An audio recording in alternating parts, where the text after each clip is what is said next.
Action, logiquement, devrait pouvoir passer devant lui. Bon, il a déjà plus Scarlet Knight, parce qu'il aurait eu Scarlet Knight déjà à être contré par lui, parce que Scarlet Knight débarque quand même beaucoup plus vite que Jacques de Bellouet, logiquement, derrière la voiture. Donc le premier qui doit pouvoir être devant, c'est Civil Action. Mais Civil Action va peut-être pas vouloir rester devant.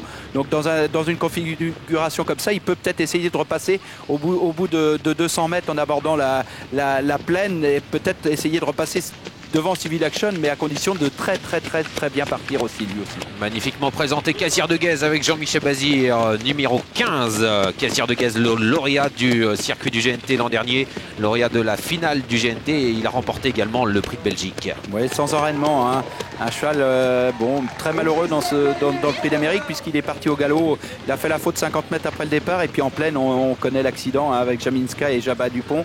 Il y a eu un accrochage qui s'est mal déroulé pour Jaminska surtout, mais bon, c'est un cheval qu'on avait mis dans les favoris du prix d'Amérique, qui a quand même battu Général du Lupin les 2 dernières fois qu'il l'a rencontré, que ce soit à Cabourg ou à Vincennes dans la finale du GNT. Là on voit Civil Action, oui, cheval américain d'origine. Oui, un cheval américain qui a été acheté par son propriétaire italien aux États-Unis. Ils l'ont ramené en France la première année, en Italie. La première année, ça s'est pas très bien passé, et puis l'année dernière, il a pris son rythme de croisière. Vous savez, ces chevaux américains mettent souvent beaucoup de temps à s'acclimater à l'Europe, parce qu'ils ont eu un début de carrière très difficile. Et puis là, depuis 1 an, ça se passe très bien, puisqu'il est second de l'Elite Club. Et là, cet hiver, pour l'instant, pour lui, c'est un sans faute, puisqu'il est 3e du prix de Bourgogne, il est 5e du prix d'Amérique, et il envisage peut-être d'être dans les 3 premiers, certainement. Aujourd'hui, il compte vraiment être dans les 3 premiers du prix de France. Et on a Cassière de Guèze à l'image, qui est vraiment sublime, hein. Il est magnifique d'état. Il a le coup de cygne comme ça, avec la tête qui vient se coller contre le poitrail. Le cheval à la jambe du vivier. Oui, un petit peu comme ça, a vraiment le bon jus, hein. C'est pas le jus nerveux, c'est le jus où il est pleine peau, il a envie d'aller. On vient de remettre un point de rendement à 2 juments, à Cusaviva et puis à Lazio Dubourg également. C'est ces 2 juments qui peuvent faire mal également, même si pour Cusaviva, elle monte nettement de catégorie. C'est quand même une jument qui a marché une 12 dans le prix du Luxembourg. Entre-temps, quand même un peu plus vite, elle peut rivaliser ici. Et Lazio Dubourg, qui est bien sûr très fraîche, la grande malheureuse dans le prix de Cornulier, dans le prix d'Amérique. Et ces 2 juments, eh bien, on vient de leur remettre un point de rendement. À moins de 3 minutes du départ, regardez Jean-Michel Bazir qui demande un effort à Cassière de Guèze. Ouais, il aime bien le faire depuis quelques temps. On voit souvent Jean-Michel faire ses efforts 2-3 minutes avant le départ, en sens inverse de la piste.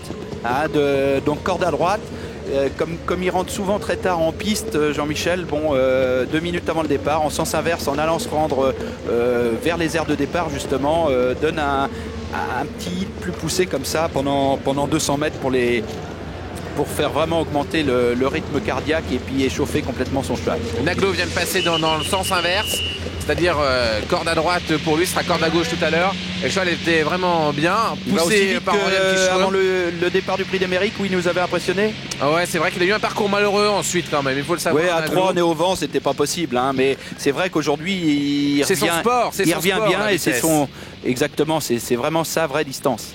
Alors attention à Naglo aujourd'hui quand même. Et il y a Civil Action qui n'est pas très loin. Alors là, c'est pratiquement terminé en ce qui concerne les canteurs. On s'approche du prix de France. J'ai vu les Serres d'Espire très bien également. Tout à l'heure, il était nerveux.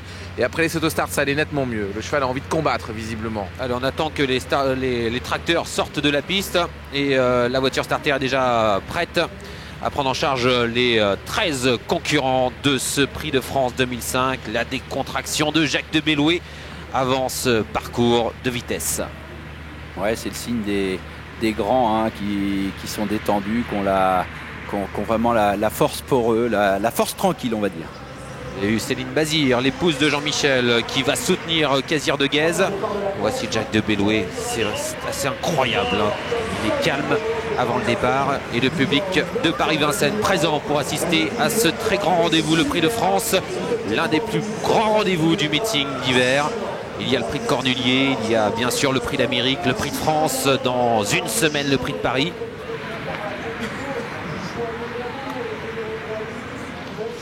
Le cheval, on n'a rien changé, hein. Il a toujours son enraînement à panurge, les œillères qu'on va descendre si besoin est, les oreilles bouchées et suivant le parcours, là Christophe pour l'instant a mis les jambes en bas du sulky évidemment, mais dès qu'il va remettre les pieds dans le cale-pied, il va passer la jambe gauche par-dessus la barre et mettre son cheval en configuration pour le départ. Allez, Prix de France est dans quelques instants maintenant. L'autostart est prêt, les ailes sont dépliées. On attend les concurrents, les monstres de vitesse. Ça va dépoter. Il va falloir s'accrocher.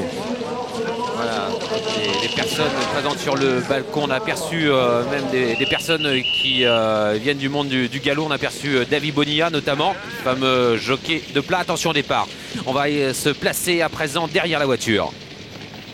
Ouais, Joyeux d'amour, un petit peu nerveux derrière la voiture. Et pourtant Eric est déjà l'un des premiers sur les rangs. Oh, Naglo est très bien, il vient bien, il est à 5 mètres de Jack de Belloué. On va peut-être lui mener la vie dure à Jack de Belloué. Il ne va peut-être pas pouvoir prendre la tête si facilement. On pense à des chevaux dont la vitesse est le sport favori. Naglo, couloir 5. Civil Action, couloir numéro 5. Gigant Neo également, donc c'est une très belle chance ici à l'extérieur. Ça y est, on accélère. Ça va partir, on accroche ses ceintures. On passe devant les tribunes de Vincennes. Et c'est parti avec un départ très moyen d'entrée de jeu pour Joyeux d'amour. Ça part très bien avec Jack de Belloué. Civil Action qui va essayer de le contrer à l'extérieur. Naglo également tout de suite repris par Orion Kichrum. Ah, c'est la bagarre en tête dans la descente avec Jack de Belloué qui essaie de garder l'avantage. Il est pris vitesse par Paolo Leoni qui prend l'avantage avec Civil Action en 3e position. Il se tire d'Espien qui a pris un départ remarquable alors qu'à l'arrière du peloton on aperçoit pour le moment Joyeux d'amour et en dernière position du peloton actuellement Jalba Dupont. Naglo a été repris par Orion Kichrum. Il se passe en 5e position. Départ de choix également pour Gigant Neo numéro 8. Dominique Lochneux est juste derrière. Il se tire d'Espien, c'est fabuleux pour lui. Joyeux d'amour revient après un départ très moyen. Allez, la plaine maintenant, il reste pratiquement 1500 mètres à parcourir avec toujours en tête de course Sylvie Action à son extérieur. Il se tire d'Espien qui se rapproche. Jack de Belloué le champion et le long de la corde en 4e position on voit Gigant Neo devant également Naglo le détenteur du titre. Le train n'est pas forcément très soutenu à ce niveau de compétition. À l'extérieur, Joyeux d'amour revient maintenant, il en profite. Il se tire d'Espien, on reprend devant avec Civil Action. Il est en train d'enfermer Jack de Belloué. Allez, bientôt la montée au poteau des 1500 derniers mètres. On était sur le pied d'une 9 et 4 dixièmes. Et en tête de course, on a toujours Paolo Leoni avec le numéro 5 Civil Action dans son sillage. Le champion Jack de Belloué, il se tire d'Espien, 3e devant Gigant Neo. Et Joyeux d'amour qui continue sa progression à l'extérieur et qui ramène dans son sillage Cassière de Gaz et Jean-Michel Bazir. Et dans le peloton, il y a le long de la corde Lazio Dubourg. Il y a Naglo qui ne demande qu'à sortir. Il y a Hilda Zonette. On est dans la montée maintenant et on reprend toujours avec Civil Action. Jack de Belloué n'a pas d'autre choix que de subir pour l'instant la course. Une 12 tourons au poteau des 1000 mètres, ça va être dur de battre le record. Jack de Belloué toujours derrière, Civil Action en 3e position. Donc Jack de Belloué, on a en 2e position, il sert d'Espien avec également à l'extérieur un superbe effort de Cassière de Gaz qui essaie de se rapprocher, il passe en 4e position. Que va faire Paolo Leoni avec Civil Action? Pour l'instant il reprend, il n'a pas encore vu Jean-Michel Bazir à l'extérieur. Il va peut-être jeter un coup d'œil dans quelques instants, on commence à solliciter Civil Action. Il sert d'Espien, Jack de Belloué est emmuré car il y a Jack Neo à sa droite qui l'enferme. Allez, il se décale, Christophe Gallier avec Jack de Belloué, il est passé derrière, Jacques-Henri Trèche qui prend l'avantage avec Ilster d'Espien. Cassière de Gaz est à l'extérieur et Paolo Leoni qui a beaucoup de mal à Civil Action. Ilster d'Espien prend l'avantage. On est en train de composer avec tout de suite Jacques-Henri Trèche. Il a vu que Jack de Belloué dans son dos, il ne faut pas se sauver tout de suite. Il lance la vapeur maintenant avec Cassière de Gaz à l'extérieur. Jack de Belloué est toujours enfermé. Il reste 200 mètres à parcourir et Jack de Belloué est enfermé. Et c'est Cassière de Gaz qui a pris l'avantage à la cordillère Ilster d'Espien avec à l'extérieur Naglo qui finit très fort. Naglo, le tenant du titre, qui finit à 100 à l'extérieur et qui lutte avec Ilster d'Espien. Jack de Belloué est au galop. Et la victoire peut-être à l'extérieur pour Naglo. À voir avec Ilster d'Espien, formidable. Aujourd'hui, le pensionnaire de Jacques-Henri Trèche, 3e place pour Gigant Neo, alors que Jack de Belloué, le grandissime favori, a été disqualifié. On le redoutait, c'est arrivé. Jacques de Belloué pris au piège du Prix de France. Il n'a pas été assez rapide au départ. Il s'est retrouvé dans le dos de Civil Action complètement enfermé. Christophe Gallier a tenté le tout pour le tout dans la ligne droite finale, mais c'est à l'extérieur, a priori, que la victoire... Naglo, oui, en dehors, a gagné, je pense, devant Ilster d'Espien. Et Jacques de Belloué au galop, je pense qu'à 50 mètres à 100 mètres du poteau, il a dû déjà toucher la roue d'Ilster d'Espien, puisque le cheval a esquissé un tout petit temps de galop, ce qui l'a complètement désorienté. Et après, c'était plus vraiment le même. Et pour finir, Christophe leur lance un maximum pour essayer de tenter quelque chose. Et le cheval repart de l'avant-main et il fait la faute. Easter d'Espien a fort bien tenu sa partie, mais il est vrai que Jacques-Henri Trèche avait laissé passer Gigante Néo dans le Prix d'Amérique à la corde. Il s'en est mordu les doigts après. Là, je pense que tel que c'était parti, il allait plus laisser passer Jacques de Bellouet.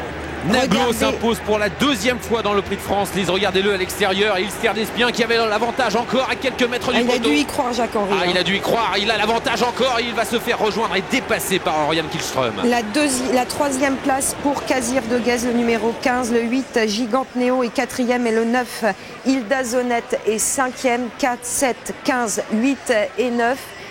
Et on va regarder l'arrivée vue de l'intérieur et le cauchemar, de Christophe Galtier. Il est vraiment très facile, Christophe, hein, mais à ce moment-là, bon, il voit que Civil Action commence à donner des petits signes de fatigue. Il se décale, il se met dans le dos d'Easter d'Espien, mais Jean-Michel est venu à 3 en dehors, il s'est fait ramener par Joyeux d'Amour en montant. Donc Jean-Michel, qu'est-ce qu'il va faire? Il reprend à ce moment-là et reste à côté d'Easter d'Espien de façon à ce que Jacques de Bellouet puisse pas sortir, bien sûr. Easter d'Espien se remet à la corde. Casir de Guez à ses côtés. Il est piégé. Jacques de Bellouet, il est complètement piégé. Il a Jacques Néo à son extérieur. À ce moment-là, Christophe essaye peut-être de se dire je vais aller en dehors, mais j'ai pas la place. Et là, le cheval, regardez, il va toucher une roue. Il vient de toucher la roue de Jacques de Bellouet, d'Easter d'Espien à ce moment-là. Le cheval est complètement désorienté. Et juste pour finir, il va le repousser, mais il va faire la faute. Et Stéphane Hultmann, c'est un peu dommage pour Easter d'Espien parce qu'il méritait la victoire, mais bon, Naglo a été le plus fort aujourd'hui. Il revient à son top niveau, Naglo. Petite certainement déception quand même pour Easter d'Espien, pour Jacques-Henri Trèche, parce qu'il mériterait de gagner une course comme ça. On va l'écouter tout de suite, Jacques-Henri, avec vous, Richard. Jacques, il n'y a pas de regret dans la course, c'est une très belle deuxième place. Mais une super seconde place, il n'y a pas de regret. On est battu par meilleur aujourd'hui, et puis voilà. Hein. C'est sûr que... Vous sentiez Jack, c'était lui qu'il fallait battre. En fait, vous le sentiez dans vos dos et vous avez pris l'option de ne pas vouloir partir. Je suis peut-être pas parti assez tôt, bon, mais quand le virage est arrivé, je me suis plus occupé de rien et j'ai essayé d'aller au poteau le plus rapidement possible. Vous avez discuté un peu avec Christophe, là, il y a eu touche avec Jack, donc vous l'avez senti dans votre dos, dans la ligne droite? Oui, il a essayé de passer entre moi et apparemment il n'y avait pas la place complètement, son cheval a touché un petit peu la roue. Et la vôtre? La mienne, oui, j'ai senti qu'il avait touché quelque chose et il a fait la faute. Bon, mais moi je pense pas avoir bougé, je pense qu'il n'y a pas eu de problème. Bon, merci Jacques. On espère bien sûr, on va demander aux garçons, à Olivier, à Richard de prendre des nouvelles de Jacques de Bellouet, on espère. Oui, non, mais je pense pas qu'il y ait quelque chose de mal, non. Mais le cheval a légèrement touché, c'est même pas avec l'antérieur gauche, c'est avec l'antérieur droite qu'il a touché la roue droite de Jacques-Henri Trèche. Et le cheval d'abord, il a perdu un petit peu son équilibre à ce moment-là, hein, on l'a vu, quand vous touchez comme ça vous coupe complètement dans votre allure, vous perdez votre cadence. Et puis après il a eu le jour, et là Christophe a tenté le tout pour le tout, ce qui est logique, hein. Il a tenté le tout pour le tout et le cheval n'était pas assez remécanisé à ce moment-là et il est reparti de l'avant-main, on l'a senti un peu comme Kezako Fedo, parce qu'il souffrait Kezako à ce moment-là dans le Prix d'Amérique, mais là c'est pas parce que le cheval souffrait, c'est qu'il était un petit peu décadencé, il n'a pas eu le temps de retomber vraiment sur la bonne jambe et de se relancer, et Christophe a tout tenté.